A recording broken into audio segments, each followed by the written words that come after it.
Hello guys, তো এই সুন্দর সুন্দর ম্যাটগুলো আমি বানিয়েছি একদমই ইউজলেস জামা কাপড় দিয়ে।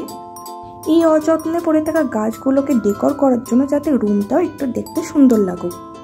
কিছু বাতিল করা বাড়ির জামা কাপড় থেকে আমি চয়েস করে নিয়েছি গেঞ্জি কাপড়ের কয়েকটা জামা কাপড়, যাতে কাটিং করার পরে ওগুলো দিয়ে সুতো না বেরোয় আর এই বেনুনিগুলো দেখতে একটু সুন্দর লাগুক।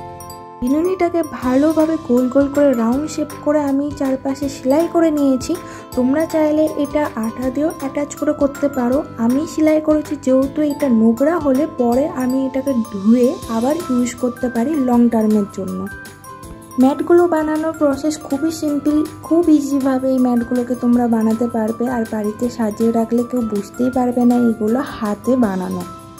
দেখো কত ইজিলি এই কোয়েস্টারটা হয়ে গেল। আর এইভাবে সেম আমি গোল করে আর একটা বিনুনি দিয়ে ম্যাটটা তৈরি করে নিয়েছি, আর ছোট ছোট গোল রাউন্ড শেপ করে এই ম্যাটটার মধ্যে সেলাই করে অ্যাটাচ করে দিয়েছি।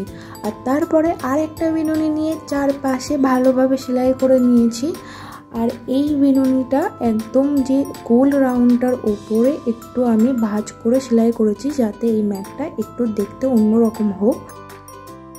এইভাবেই তোমরা পুরনো জামা কাপড়গুলোকে কাজে লাগিয়ে সুন্দর সুন্দর ডোরম্যাট বা ডেকোর আইটেম বানাতে পারো। আমিও প্রথমবার এই পুরনো জামা কাপড়গুলোকে কাজে লাগিয়ে সুন্দর ম্যাটগুলো বানালাম, ফিউচারে আরও বানাবো।